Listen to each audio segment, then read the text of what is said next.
Ya, selamat malam Bapak Ibu sekalian. Senang sekali malam hari ini bisa menjumpai Bapak Ibu kembali dalam program Gelora Pancasila yang tidak terasa sudah di seri yang ke-17.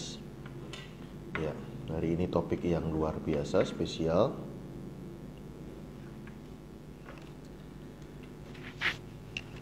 Ya, selamat malam buat Bapak Ibu yang mampir malam hari ini.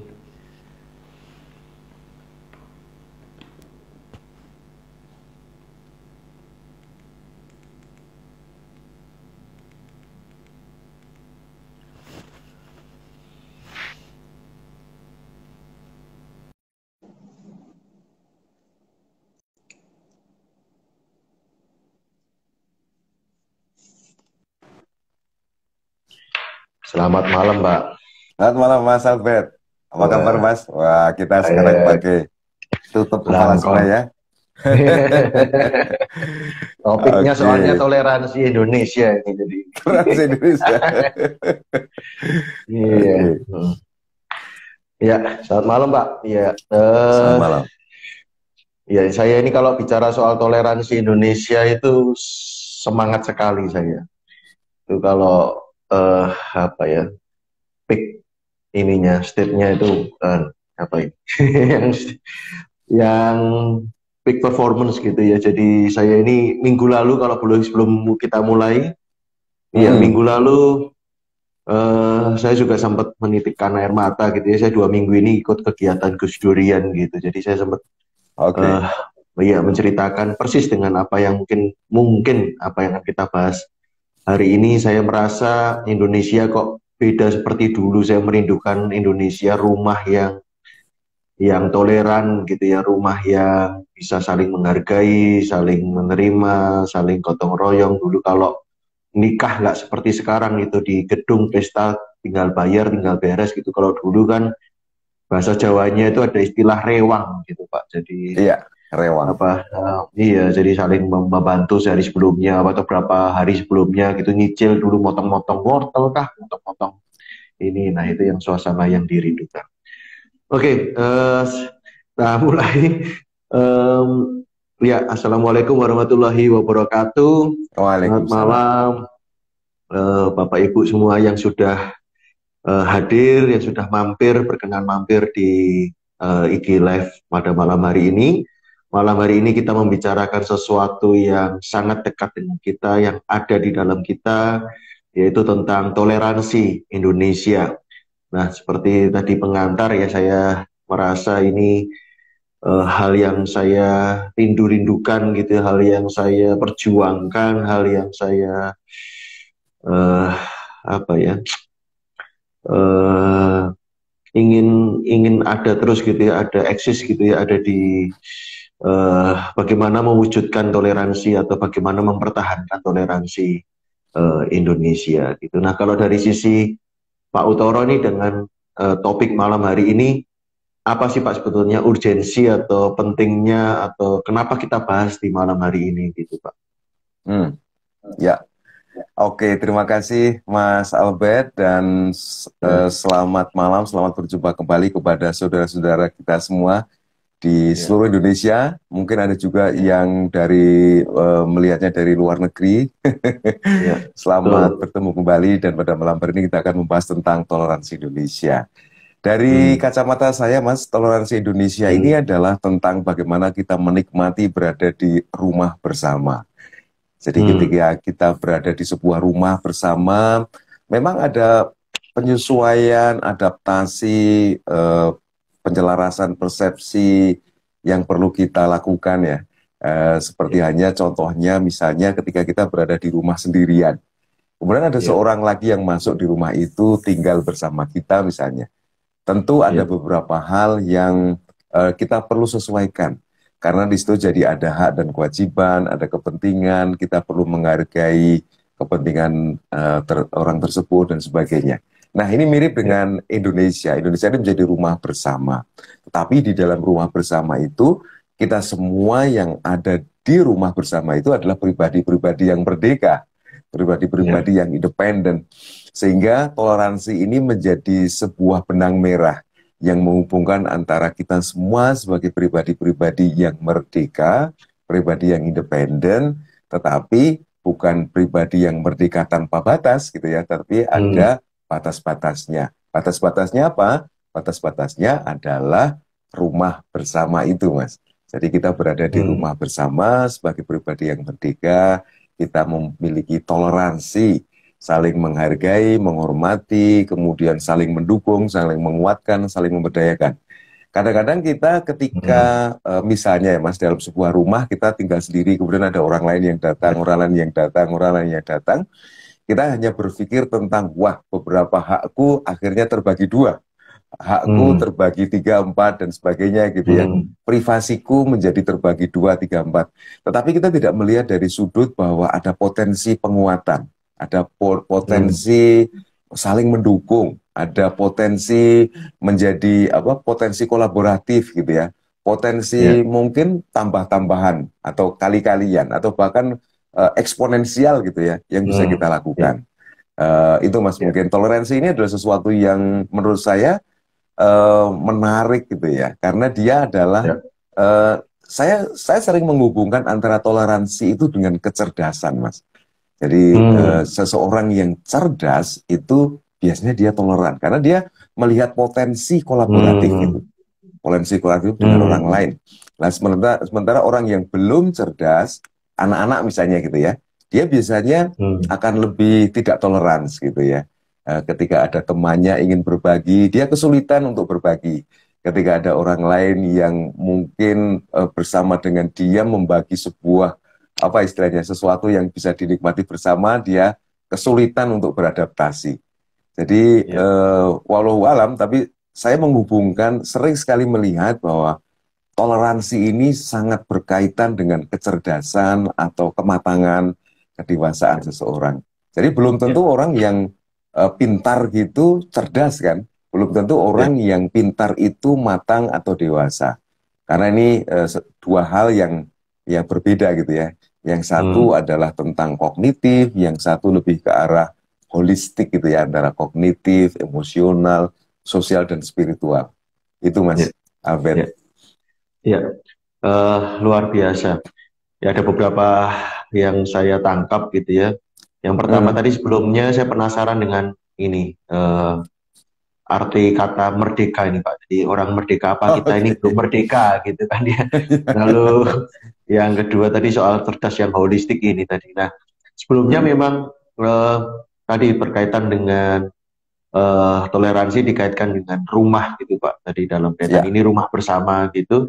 Hmm. Ya, saya menyambung tadi cerita yang saya sampaikan di awal tadi ya, Ya. begitu orang nikah itu aja siapa yang punya hajat, siapa yang repot, jadi apa ya, lebih luas gitu Pak, bukan hanya Ya. keluarga kandung saja yang repot, tapi satu Betul. kampung gitu ya, beberapa tetangga jadi merasa ikut punya hajat gitu Pak, merasa Iya. ini aku mantu gitu, ini jadi jadi apa ya, acara bersama, resepsinya ini jadi mantu bersama, puas juga bareng gitu ketika mempersiapkan Mm-mm. segala sesuatu lalu lancar. Ya. Itu jadi hal yang apa ya, kepuasan yang bersama begitu. Lalu ketika tahun 98 gitu ya, saya ingat betul itu, saya masih SMA ketika kerusuhan itu, Mm-mm. eh, bapak-bapaknya itu keluar Pak. Yang cowok-cowok termasuk yang udah dianggap ya SMA begitu, saya ikut termasuk yang keluar. Kami meyakini bahwa itu ada oknum, itu bukan Mm-mm. bukan tetangga sendiri, bukan bukan bukan apa ya, bukan lingkungan masyarakat di situ gitu ya. Jadi Mm-mm. kontras begitu, walaupun yang kerusuhan ada kayak serbuan begitu dari orang yang nggak tahu dari mana. Jadi saya ingat betul Mm-mm. tengah malam itu kami standby Pak. Bahkan Mm-mm. saya nggak pernah lahir di masa perjuangan sebelum kemerdekaan itu harus tengah malam harus keluar dan ngasah Mm-mm. bambu runcing gitu Pak. Itu yang di lengan dikasih pita-pita untuk menandai Mm-mm. bahwa ini saudaramu, ini temanmu, Mm. ini satu kampungmu gitu, ini Mm-mm. warga sini begitu. Jadi Iya.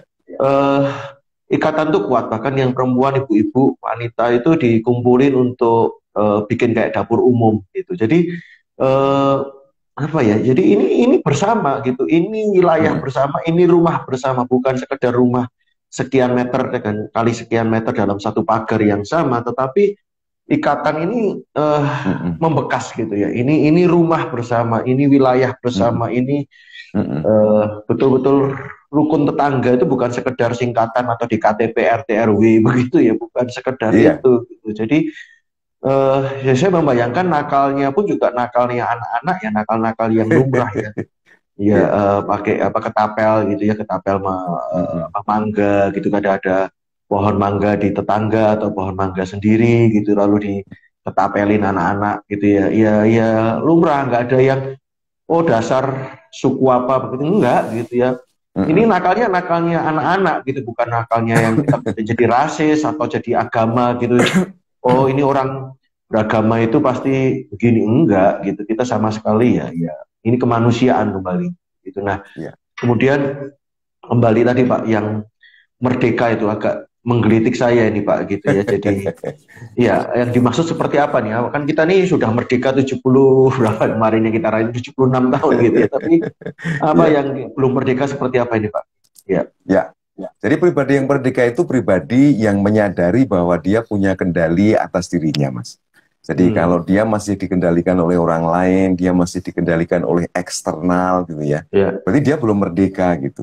Contoh misalnya Hmm. begini, saya marah karena apa namanya di media sosial nama saya dihujat misalnya gitu ya. Itu artinya Hmm. saya belum Hmm. merdeka karena saya Hmm. dikendalikan oleh orang lain gitu ya. Jadi Oh, orang oke. yang merdeka adalah orang yang mampu mengendalikan dirinya. Dia Hmm. dia independen terhadap eksternal gitu. Karena tidak ada satupun eksternal yang mampu menjajahnya.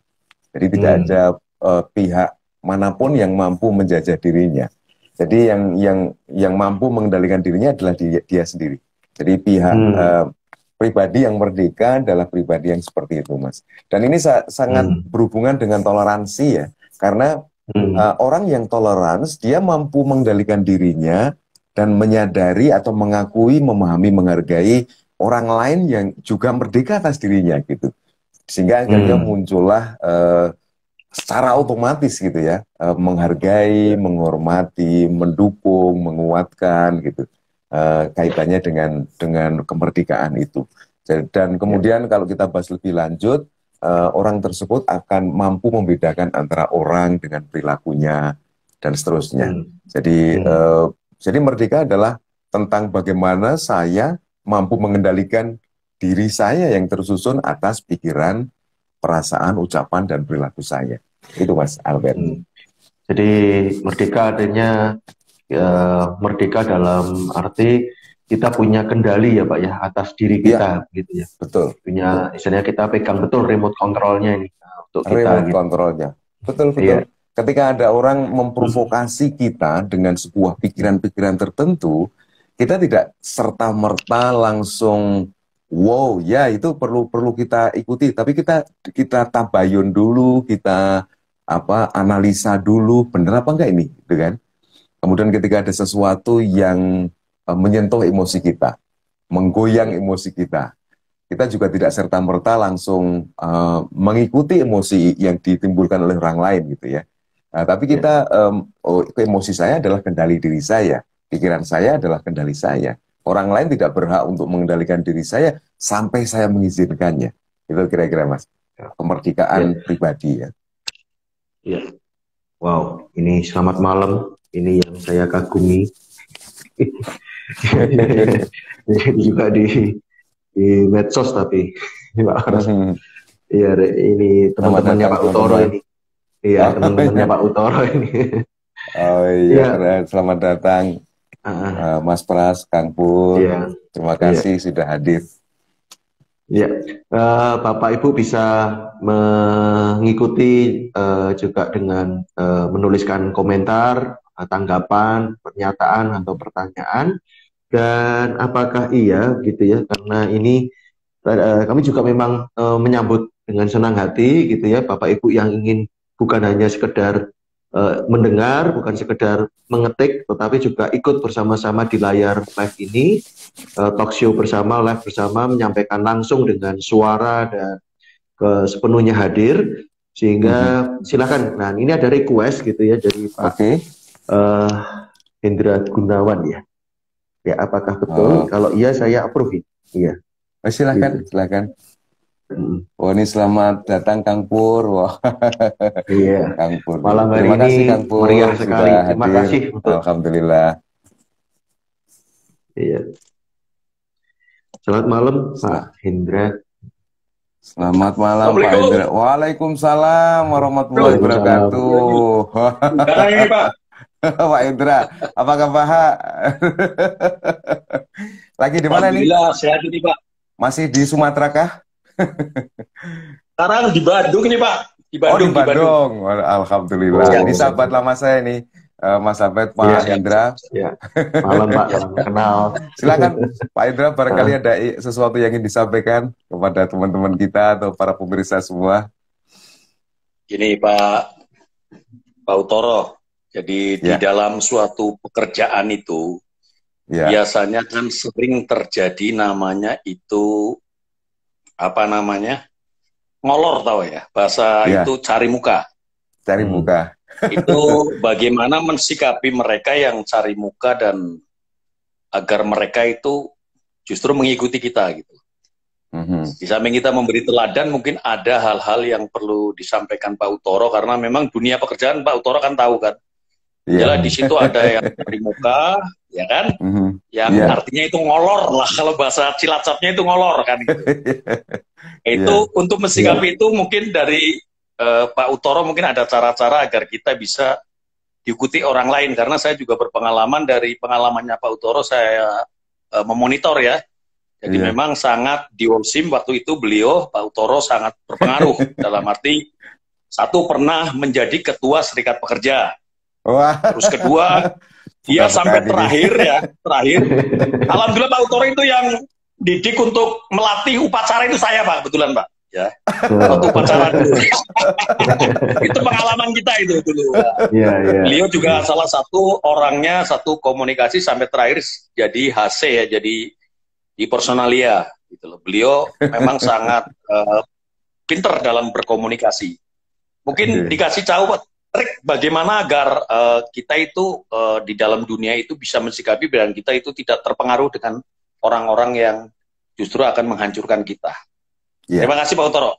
Terima kasih Pak Mas Hendra, luar biasa. Terima kasih atas kehadirannya. Keren banget ya. Jadi ini sangat terkait dengan apa yang tadi kita bicarakan, bagaimana kita menjadi pribadi yang merdeka gitu ya. Pribadi yang tidak terpengaruh oleh apapun, bukan oleh orang lain. Jadi pribadi yang merdeka adalah ketika kita menyadari bahwa kita punya kemampuan berpikir dan kita mampu mengendalikannya. Tentu saja pemikiran atau berpikir yang kita lakukan ini adalah berpikir yang positif, kemudian kita juga tahu bahwa orang juga punya emosi, kita punya emosi, tetapi kita mampu mengendalikannya. Orang punya komunikasi ya, cara berucap, cara bertindak, kita juga punya dan kita mampu mengendalikannya. Nah, pribadi yang merdeka Pak Hendra adalah pribadi yang ketika kita mendengar perkataan dari orang lain, tindakan dari orang lain, tulisan orang lain, kita tidak serta-merta terkendali oleh tulisan itu, oleh perkataan itu, oleh tindakan itu, tetapi kita memikirkannya. Apa nih yang perlu saya lakukan? Mungkin betul, mungkin tidak, apa yang disampaikan oleh orang itu. Tetapi tindakan, pikiran, perasaan, dan ucapan yang kita lakukan, kita sadari sepenuhnya bahwa ini adalah berada di bawah kendali saya. Termasuk tadi ketika ketemu dengan orang yang cari muka, gitu ya, ketemu dengan orang yang cari muka.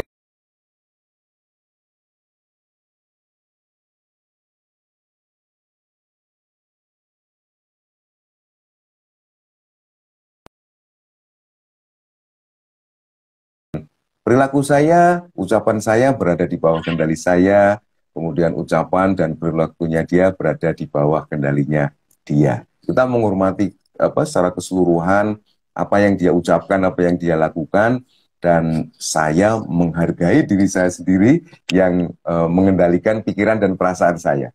Begitu mungkin Pak Indra yang bisa saya sampaikan. Luar biasa. Terima kasih Pak Indra. Makasih, Pak Semoga Toro.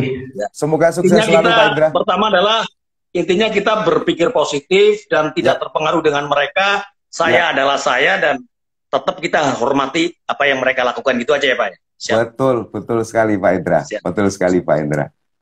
Terima kasih Pak Indra atas pertanyaannya dan bergabungnya, silaturahminya. Terima kasih. Makasih. Assalamualaikum warahmatullahi wabarakatuh. Waalaikumsalam Itu Pak Adi warahmatullahi Santoso, Pak. wabarakatuh. Adi Santoso rekan saya itu, Pak Adi Santoso mungkin suruh ikut bergabung, Pak. Adi Santoso itu. Selamat malam. Terima kasih. Malam. Beliau itu mantan Orsim juga dulu, tapi di Nawakara. Beliau sekarang sudah resign.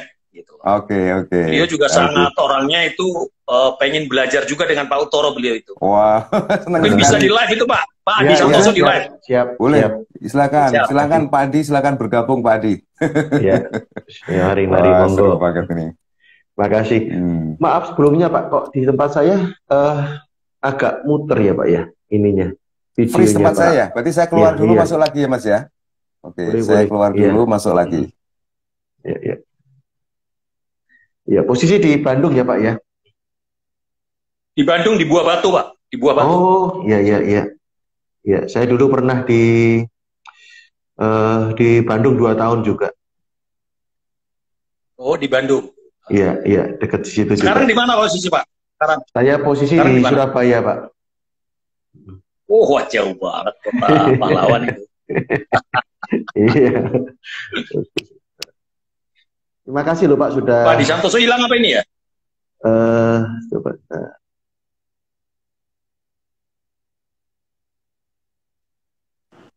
Oke, alhamdulillah bisa bergabung lagi. Silahkan Bang Adi Santoso kalau mau bergabung. Ini juga ada Pak Suratno Wiono juga mau bergabung. Kita sampai bisa berapa? 6 ya Mas ya bisa bergabung ya? Oh 4 satu lagi Pak. Oh 4 ya? Oh silakan Mas Abed, ada 3 ya? Pak Suratno Wiono, Pak Adi Santoso dan satu lagi. Silakan Mas. Bisa dipilih salah satunya Mas. Iya coba. Udah berapa tahun di Bandung, Pak Indra? Di Bandung baru 5 bulan ini, lagi nunggu Pak. Lagi nunggu untuk rencana ke Konokopilip, tapi lagi proses ini. Wow, oke. Di Jambi, rencana di Jambi. Di Jambi ya? Alhamdulillah. Ya. Semoga semuanya berjalan. MCU nanti Pak. Kalau MCU berhasil ya mungkin langsung ke sana. Alhamdulillah. Oke. Ya, Pak Indra ini adalah sahabat saya sewaktu saya masih bekerja, Mas Albert. Waktu bekerja di sebuah perusahaan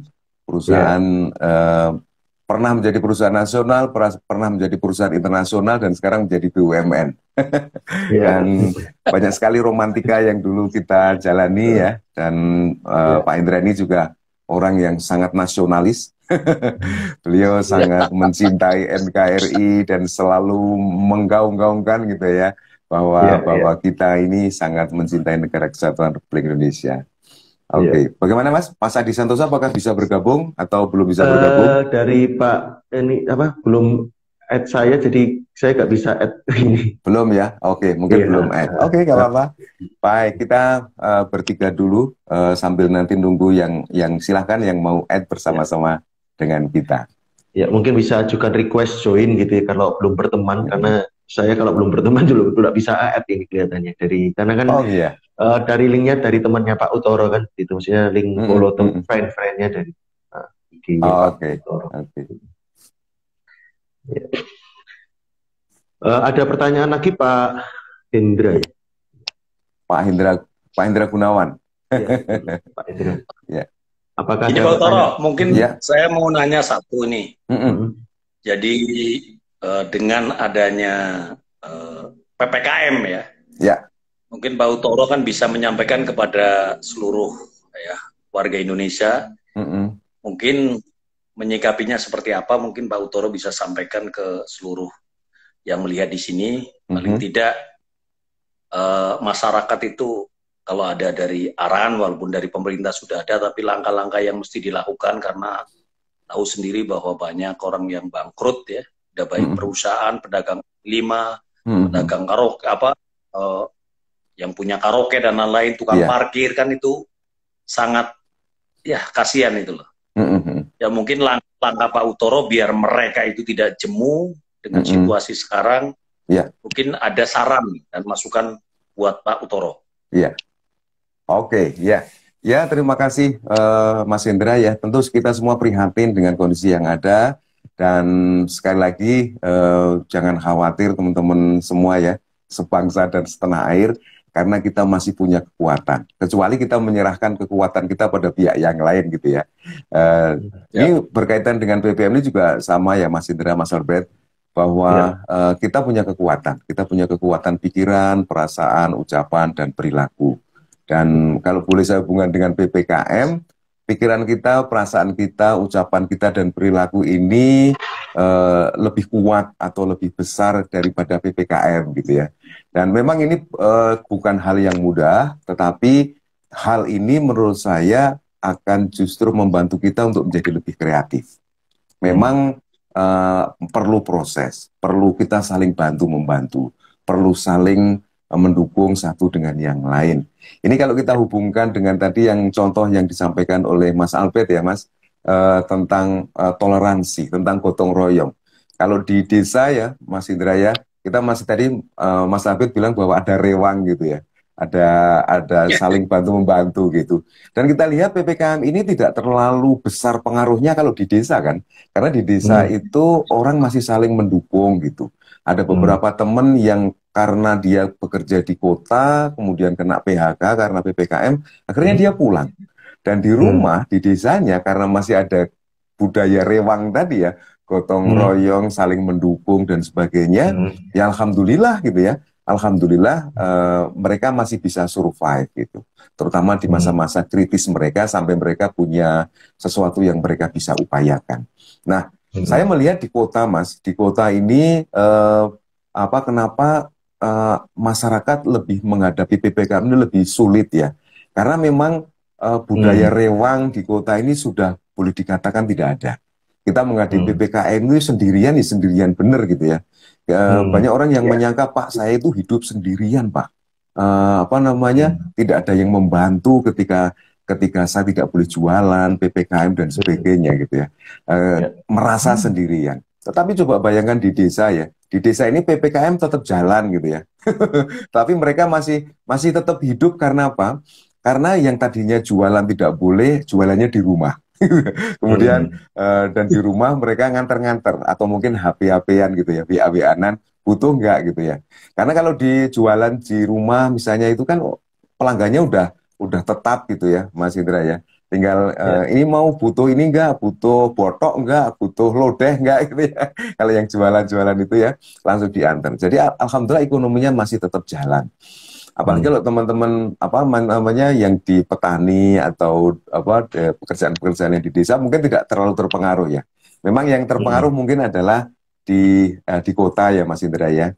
Dan ini sebenarnya adalah momentum bagi kita untuk lebih menyadari bahwa budaya gotong royong, budaya saling membantu, saling mendukung, kita sebagai warga yang berada di rumah besar Indonesia, itu kita ingat lagi gitu. Karena saya dengan Mas Indra ini meskipun jauh, tapi kalau misalnya kita saling perlu dibantu ya kontek-kontekan gitu ya, tidak peduli di mana tempatnya gitu. Karena kita pernah membangun sebuah hubungan yang bukan individual gitu ya. Kita menyadari bahwa kita adalah makhluk sosial yang hidup bersama di rumah besar Indonesia. Ya nggak ada masalah gitu. Kita saling membantu, saling menguatkan. Tetapi dari kondisi yang sudah ada ini, kalau misalnya gotong royong belum terbentuk, Mas Indra, ya ini tadi sesuai dengan harapannya Mas Indra, pesan kepada seluruh rakyat Indonesia bahwa kita punya kekuatan yang kita miliki dari Tuhan ini adalah pikiran, perasaan, ucapan, dan perilaku. Dengan 4 kekuatan ini, insya Allah kita sudah cukup gitu ya untuk bisa menghadapi tantangan-tantangan yang Subhanahu wa Ta'ala. Siap? Ya. Siap. Itu Pak Bondan bergabung tuh. Rekan kita dari Cilacap. Silakan Pak Bondan. Kalau mau bergabung silakan. Terima kasih Pak Bondan sudah silaturahmi. Ada Pak Tom Ricardo juga. Terima kasih Pak Tom Ricardo. Nih sahabat-sahabat kita Pak, alhamdulillah pada bergabung pada malam hari ini. Jadi begitu Mas Indra. dengan Siap, makasih Pak Utoro. Sama-sama Mas Indra. Ya, makasih. Ya. Jadi silakan Bapak Ibu yang sudah mampir, sudah bersama-sama dengan kami bisa meninggalkan jejak digital dengan bertanya, memberikan pernyataan, atau ikut bergabung secara live, itu hadir sepenuhnya bersama-sama di layar, sampaikan secara langsung bersama-sama dengan kami.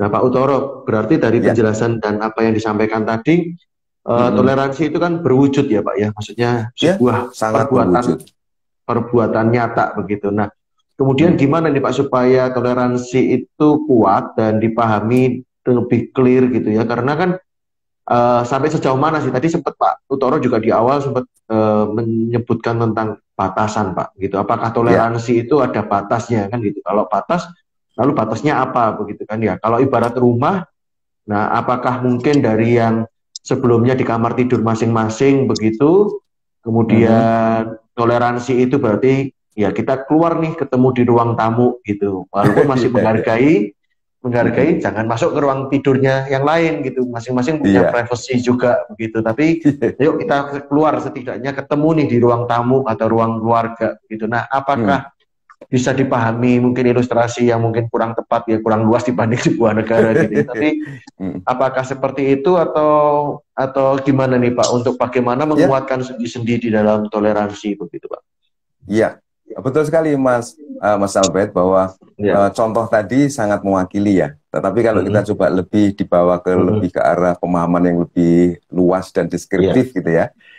Sebenarnya batas tadi adalah peradaban. Jadi kita masing-masing orang yang berada di rumah besar itu batasannya adalah mereka perlu menyadari bahwa kita semua yang berada di rumah besar itu perlu peradaban. Nah, peradaban itu syaratnya ada 5 kan. Yang pertama adalah aman dan mengamankan orang lain. Gitu ya. Kalau misalnya saya merdeka berada di rumah bersama, saya merasa aman tapi tidak mengamankan orang lain, maka peradaban tidak terbentuk. Dan itulah yang perlu kita lakukan secara bersama-sama. Nah, kemudian yang kedua adalah kualitas gitu ya, kualitas kehidupan yang terbaik gitu. Kalau misalnya di sebuah rumah bersama gitu ya, kita ingin mendapatkan kualitas yang terbaik, kualitas kehidupan yang terbaik gitu. Kalau ada salah satu dari bagian keluarga itu melakukan sesuatu yang membuat kualitas kebersamaan kehidupan tidak baik, ya kita perlu mengingatkan gitu ya, perlu saling mengingatkan. Jadi batasannya ada di peradaban itu Mas. Pertama aman dan mengamankan, kualitas, kemudian yang ketiga service excellent. Bagaimana kita saling melayani dengan pelayanan yang terbaik gitu ya. Kemudian yang keempat adalah bagaimana kita saling menjaga kekuatan kita untuk masa depan. Jadi bagaimana kita memiliki safety net gitu ya. Kemudian bagaimana juga kita bisa melakukan segala sesuatu dengan efektif dan efisien. Jadi kalau misalnya di sebuah rumah bersama ada lampu yang siang-siang belum dimatikan, ya kita matikan. Kalau ada yang lain lupa mematikan, kita matikan. Ada teman yang di rumah AC-nya belum dimatikan ketika pergi, ya kita matikan. Jadi batasannya adalah batasan peradaban tadi Mas Albert. Bagaimana sejauh yang kita bisa lakukan, kita bisa membangun bersama-sama peradaban. Sehingga kita menjadi pribadi yang merdeka, di sebuah kehidupan yang beradab gitu ya. Merdeka di tengah peradaban. Karena merdeka tidak beradab, ya jadinya chaos juga gitu ya. Kemudian beradab tapi tidak merdeka, ya kita jadi kayak robot gitu ya. Jadi merdeka tetapi dan beradab. Dan luar biasanya Indonesia adalah negara yang diciptakan oleh para pendiri kita sebagai negara yang merdeka, kita menjadi pribadi-pribadi yang merdeka, sebagai bangsa yang merdeka, tetapi juga bangsa yang beradab. Begitu Mas Albert. Ya, makasih Pak. Jadi berkaitan dengan toleransi dan tadi pertanyaan sebelumnya oleh Pak Indra tadi, kalau tadi dikasih contoh yang perlu disesuaikan tadi, misalkan nih keterangan terlambat ya Pak, dan terlambat itu kalau di Pak Utoro kan barusan menyatakan ya apa yang kita bisa lakukan gitu ya, dari mengamankan, dari kualitas, kalau bisa kita lakukan mungkin kita bisa mengingatkan, bisa ada aturan, ada apa yang mungkin kita masih dalam lingkup pengaruh begitu ya. Tetapi kalau itu kenyataan tidak bisa diubah, itu kan padahal kita mesti selaras nih Pak dalam ibarat rumah atau dalam sebuah kendaraan yang menuju satu tempat kan mau nggak mau tetap harus berjalan di suatu tujuan nih Pak. Nah Iya, kemudian iya, kan kalau tidak bisa diubah kenyataan berarti kan mengubah ini Pak, fleksibel di dalam diri kita kan Pak. Itu artinya kan iya. toleransinya di batas itu. Tapi gimana ya Pak? Kan kadang ada orang berkata gini Pak, sabar itu ada batasnya. Nah, toleransi. Nah, gimana nih kalau udah dapat orang yang telatan tadi ya, terlambat gitu ya, lalu kenyataan nggak bisa diubah, lalu di dalam diri coba ya udahlah mau toleran gitu, memahami, menghormati, tapi kan seringkali kan kita berkata gitu Pak, tuh sabar itu ada batasnya. Ini masa batasnya gimana nih Pak? Yang di dalam ini untuk bisa dikata cukup seperti apa ya Pak? Atau gimana? Ya, ya. Jadi pertanyaan yang bagus, Mas Abed, karena di dalam sebuah rumah bersama ini memang dinamis ya dari dulu sampai sekarang pemikiran, perasaan, ucapan dan perilakunya selalu berbeda-beda dan bukan saja berbeda, tetapi kesadaran bahwa setiap pribadi adalah pribadi yang merdeka juga mungkin belum tahu, gitu ya. Sehingga kita perlu memberitahu. Dan ketika ada yang telat-telat tadi, memang kita tidak bisa serta-merta merubah pikiran, perasaan, ucapan, dan perilakunya ya. Karena itu adalah miliknya dia gitu. Kalau kita berpikir bahwa kita bisa merubah pikiran, perasaan, ucapan, dan perilakunya, kita bukan, akhirnya kita berada di ekstrim yang kanan, Mas. Kalau tadi yang sebelah kiri adalah saya dijajah gitu ya, karena saya membiarkan diri saya dikendalikan oleh eksternal, kemudian ekstrim netralnya namanya merdeka. Ya kan? Tetapi kalau kita makin ke kanan, saya merasa bahwa saya bisa merubah pikiran, perasaan, ucapan dan orang lain, mendominasi gitu ya. Berarti saya sudah menjajah gitu. Saya sudah menjajah dan dijajah maupun menjajah adalah bukan karakter yang diharapkan oleh para pendiri bangsa kita untuk kita, generasi-generasi berikutnya. Seperti yang terucap di apa namanya Mukadimah Undang-Undang Dasar 1945 ya. Dan yaitu ketika kita bertemu dengan orang-orang yang telat seperti itu, yang bisa kita lakukan adalah menjaga diri kita dulu, bahwa saya bukan pribadi yang dijajah, saya bukan pribadi yang akan menjajah, tapi saya adalah pribadi yang merdeka, menghargai sepenuhnya saya sendiri dan orang lain. Kemudian yang kedua, tentu kita juga punya keinginan, tanggung jawab untuk menjadikan dirinya menjadi lebih baik ya Mas Abed ya. Dan cara yang paling bagus adalah dengan bertanya. Dengan bertanya kepada dia apa sih sebenarnya yang dia pikirkan. Karena manusia ini kan berbeda antara dirinya dengan perilakunya. Ketika seseorang masih seperti tadi yang diceritakan oleh Mas Abed, telatan, sebenarnya itu yang bermasalah dalam tanda kutip adalah perilakunya. Tetapi dirinya sendiri adalah pribadi yang baik, pribadi yang mulia, pribadi yang layak dicintai dan sebagainya. Sehingga kita bisa bertanya, apa sih yang membuat kamu berpikir seperti itu? Apa sih yang membuat kamu beremosi seperti itu? Apa yang membuat kamu berucap seperti itu dan bertindak seperti itu? Sehingga kita jadi tahu apa yang menyebabkannya. Kemudian apa yang menyebabkannya, apa yang menyebabkannya lagi. Sehingga kita jadi tahu tentang mengapa dia melakukan itu. Sehingga kita bisa bisa membantu mungkin supaya dia tidak melakukan itu. Contoh misalnya begini, yang sering saya ceritakan adalah ketika seorang bapak mencuri misalnya. Ketika kita ditanya, kenapa sih Bapak mencuri? Karena anak saya belum makan, Pak. Sehingga saya mencuri ini untuk membuat anak saya makan. Di sini terlihat bahwa perilakunya jelek gitu ya. Tetapi apa yang membuat dia melakukan itu intentionnya atau niatnya adalah baik gitu. Jadi dia gagal menghubungkan antara niatnya yang baik dengan perilakunya atau ucapannya yang belum baik. Dan ketika dia melakukan itu, mungkin karena dia belum tahu bahwa ada cara lain yang lebih baik daripada mencuri gitu ya. Mungkin minta bantuan teman atau berjualan atau mencari rezeki dari tempat yang lain. Cuman dia mungkin belum tahu. Itu Mas Alfred. Ya, makasih. Nah, kembali kepada apa yang disampaikan Pak Uttoro tadi Pak berkaitan dengan kecerdasan itu Pak. Ya, toleransi itu orang yang toleran adalah orang yang memiliki kecerdasan gitu ya kalau di statementnya. Halo? Ya betul Mas Alfred ya. Nah itu apakah berkaitan dengan yang sebelumnya kita bahas mengenai understanding ya Pak? Artinya orang yang toleran itu orang yang tidak yang memiliki understanding yang dinamis gitu Pak. Maksud saya orang yang toleran adalah orang yang memiliki understanding yang dinamis, dia terus punya pergulatan, punya dinamika dalam understanding gitu ya. Jadi tidak kaku, lalu kemudian pemahamannya bisa dievaluasi, bisa punya kemungkinan untuk berkembang gitu. Seperti itu Pak. Nah, karena saya melihat ada kecenderungan beberapa aktivitas gitu ya, yang buat saya ya, yang saya kategorikan toleran itu kesukaannya dengan bedah buku nih Pak. Jadi saya barusan tadi sebenarnya izin ada kemungkinan terlambat itu pulang dari bedah buku gitu ya. Maksudnya orang yang suka baca buku, lalu saya barusan di Surabaya itu kan bergabung dalam rumah kebangsaan begitu. Lalu ada satu rumah atau satu kantor yang jarang dipakai, hanya dipakai untuk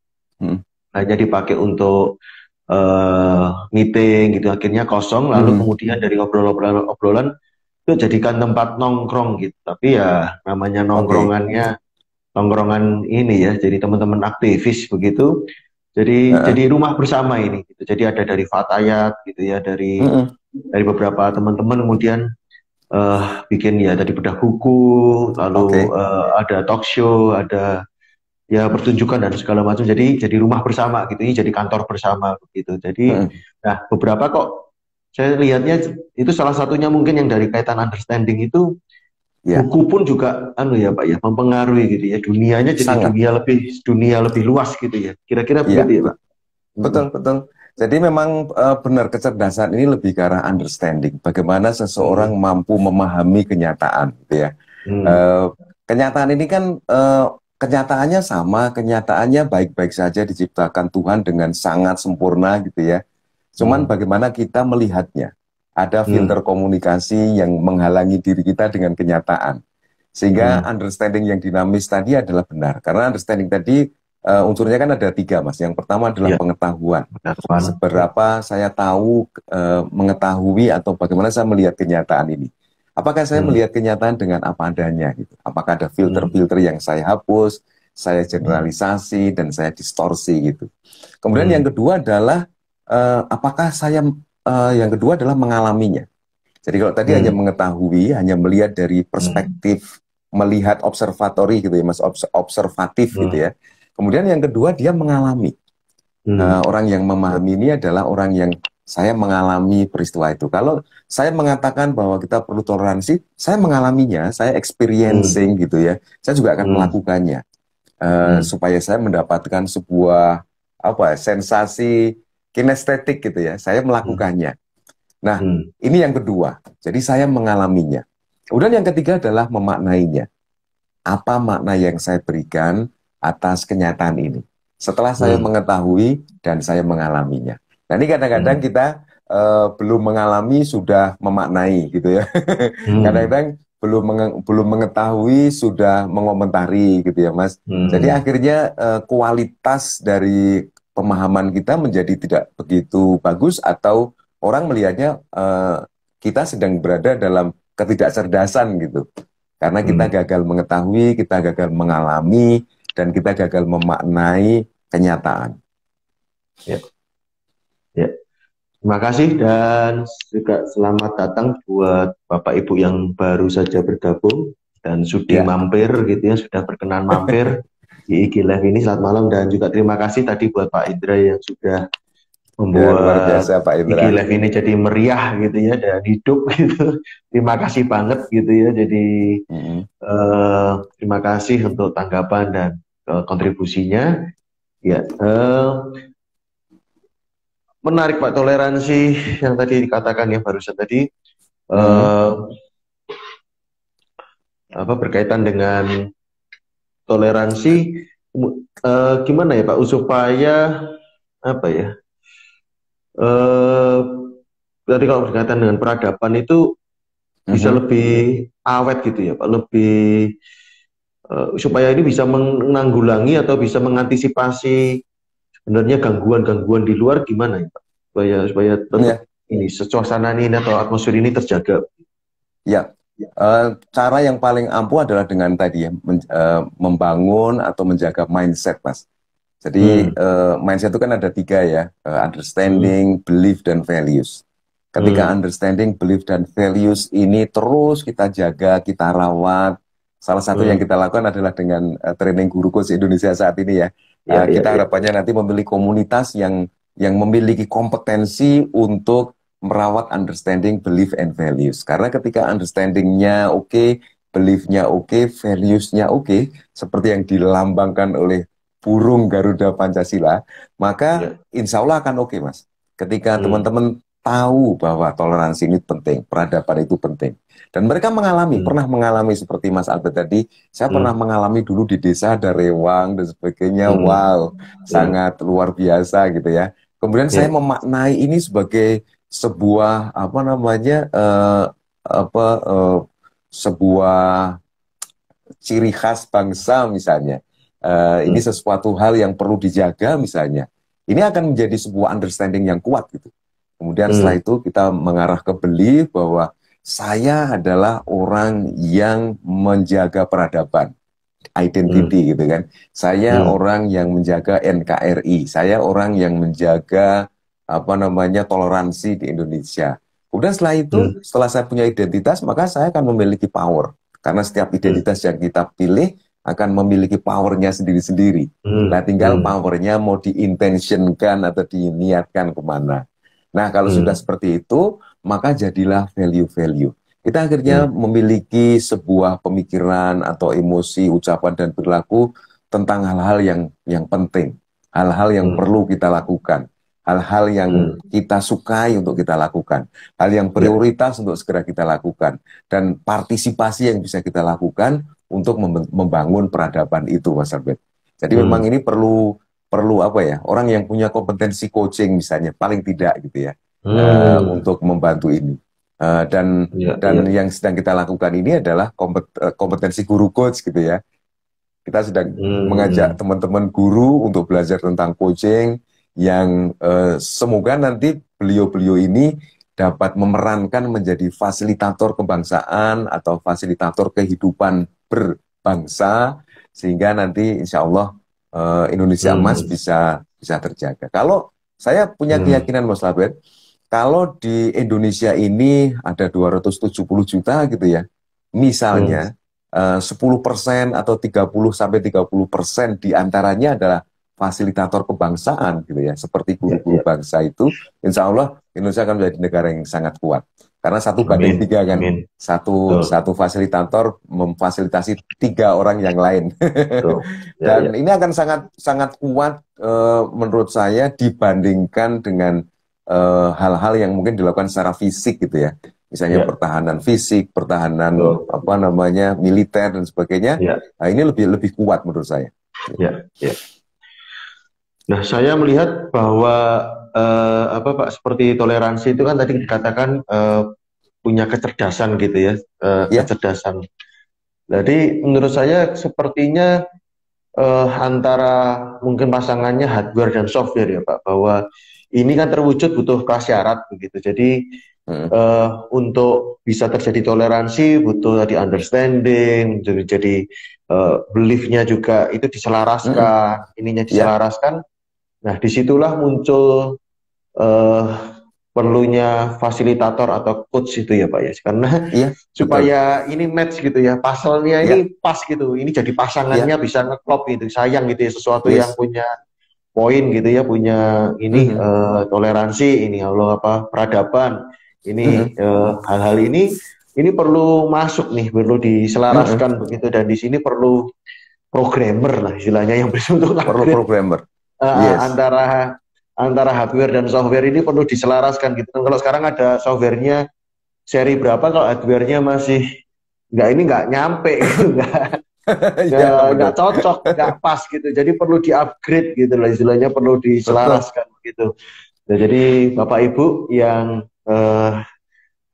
ingin hidup tadi lebih berdaya begitu ya, lebih toleran, lebih menghormati orang lain, bagaimana bisa punya diri sendiri, punya kesadaran, maksudnya kesadaran untuk pegang remote ini gitu ya, kesadaran untuk remote.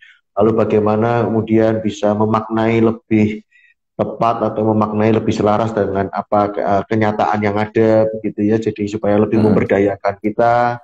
Lalu bagaimana supaya jadi orang yang merdeka, tidak di posisi yang ekstrem kiri atau ekstrem kanan tadi ya istilahnya.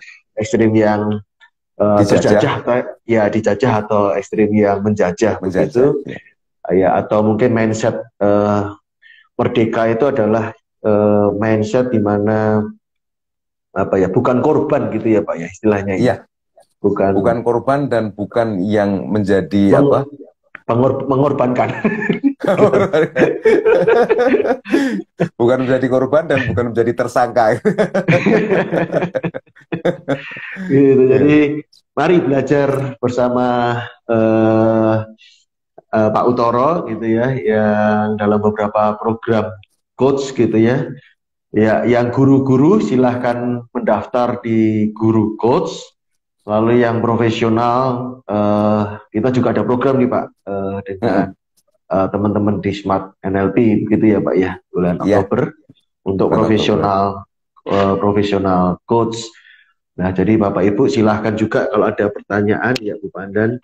Baik, Bunda Pandan. Ya, terima kasih buat tanggapannya. Dan semoga kita saling mengingatkan menjadi orang yang merdeka. Amin. Ya, terima kasih Bu Pandan untuk engage-nya, untuk interaksinya ya. Jadi mari Bapak Ibu bergabung bersama kami di dalam pelatihan bersama Pak Utoro ya, baik di Guru Coach maupun di Professional Coach.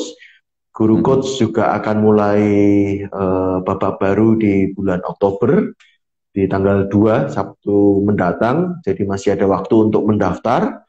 Hubungi kami ya, atau hubungi di komen atau di DM.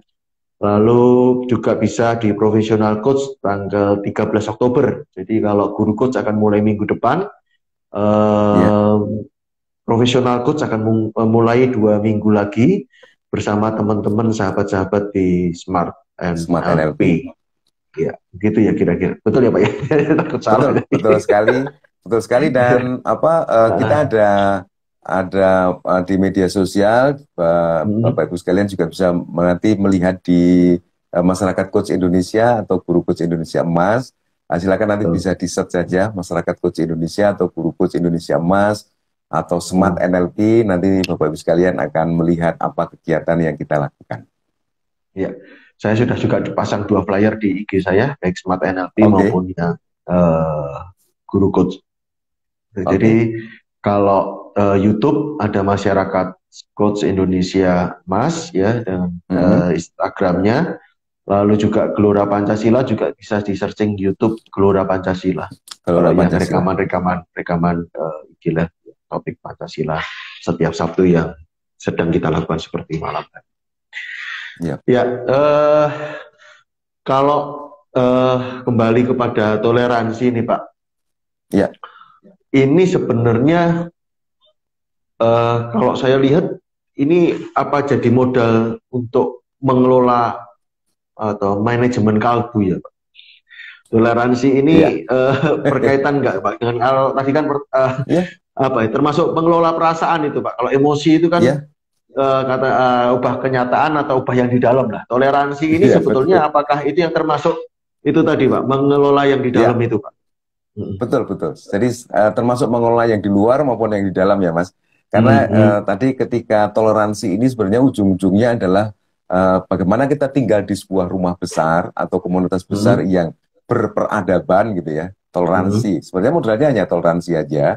Maka benar sekali yang disampaikan oleh Mas Albert bahwa ini memancar ke dalam dan memancar keluar. Contoh yang pertama misalnya ketika saya menyadari bahwa saya berada di dalam sebuah rumah besar. Entah rumah besarnya ini Negara Kesatuan Republik Indonesia atau organisasi Masyarakat Coach Indonesia atau organisasi-organisasi yang lain para pemirsa ikuti gitu ya. Maka yang pertama yang terpikir adalah bagaimana kita aman dan mengamankan. Apakah saya merasa aman di situ dan apakah saya juga mengamankan teman-teman yang lain di sana. Nah, ketika saya merasa aman dan mengamankan berarti dampaknya kedua sisi ya Mas, ke dalam sama keluar. Sepertinya saya freeze lagi ya Mas. Iya. Saya perlu keluar lagi ya. Iya. Ya, jadi sempat yang tadi saya singgung, jadi Emosi, contohnya itu adalah kecewa, itu kan harapan yang berlebihan tidak sesuai dengan kenyataan. Nah, yang saya tadi maksudkan tentang toleransi, berarti kalau kita tidak mau kecewa adalah ubah kenyataannya atau harapannya yang kita atur, gitu ya, tinggi rendahnya. Karena kalau harapan terlalu tinggi dari kenyataan, maka itu disebut kecewa, gitu. Nah, tapi kalau harapannya lebih kecil, gitu, harapannya lebih buruk dari kenyataan, biasanya kita lebih puas, gitu ya, lebih bahagia. Nah, ya, silakan Pak Utoro melanjutkan tadi berkaitan dengan toleransi yang Iya, dari iya. dalam maupun di Jadi luar. yang pertama adalah peradaban ini kan unsurnya adalah aman dan mengamankan gitu ya. Ya. Kalau saya merasa aman dan saya mengamankan orang lain, membuat orang lain menjadi aman, maka sebenarnya saya mendapatkan dua hal sekaligus.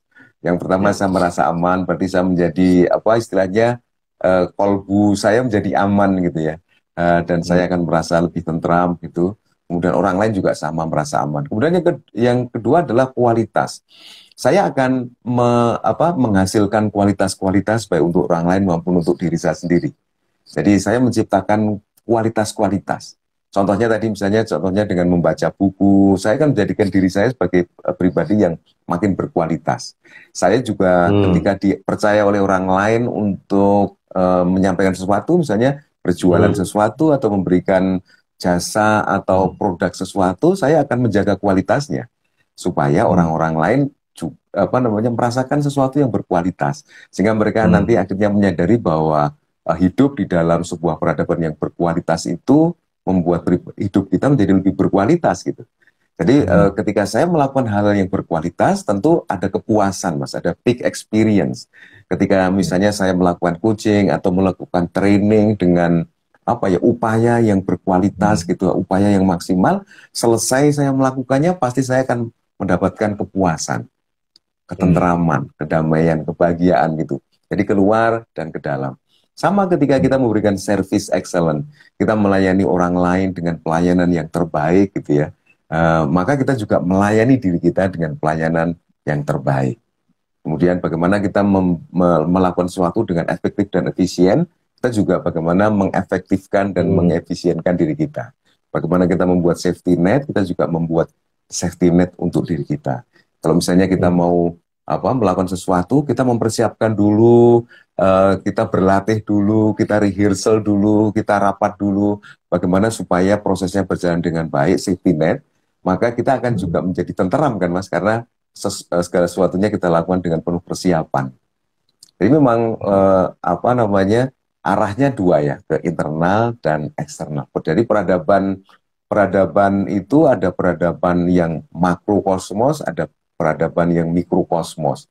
Peradaban makrokosmos itu adalah yang ada di tengah-tengah masyarakat kita, kemudian kalau peradaban mikrokosmos itu ada di dalam hati dan pikiran kita. Begitu Mas Albert. Ya. Ini tidak terasa sudah 1 jam, tapi saya mau tanya nih Pak, satu lagi. Masih penasaran gitu ya, berkaitan dengan toleransi, lalu peradaban ini kan tidak bicara soal tentang saya saja, ya juga termasuk tentang orang lain, tentang yang lebih luas lagi gitu ya. Nah, berarti salah satu hal yang kita bisa bangun dengan untuk mewujudkan toleransi, ini tebakan saya nih Pak, gitu ya. Apakah benar gitu ya? Termasuk kita belajar posisi perception position ya Pak, apa istilahnya? Kita mencoba untuk mendudukkan kita di posisi orang lain gitu ya, di posisi yang orang ketiga begitu, sehingga kita akan lebih itu toleransi itu dengan kita bisa bertukar posisi ini tadi ya Pak ya, betul ya Pak? Atau gimana? Untuk mewujudkan toleransi itu. Exactly. Jadi salah satu cara berpikir yang toleran itu adalah dengan tepasarira gitu ya, tepasarira atau kita berada pada perceptual position yang berbeda-beda. Jadi saya melihat dari sudut pandang saya melihat dari sudut pandang orang lain. Karena tadi misalnya Mas di dalam peradaban itu kan ada aman dan mengamankan ya. Ketika kita melihat mengamankan, tentu kita menggunakan persepsi orang lain. Kemudian ketika kualitas juga sama. Saya tidak hanya berbicara tentang kualitas dari sudut pandang saya, tetapi saya juga harus melihat dari sudut pandang orang lain gitu. Kalau buatin kopi sudut pandang saya kualitasnya, wah ini kopinya yang kental gitu ya, terus gulanya yang banyak, manis, dikasih susu, dikasih jahe gitu.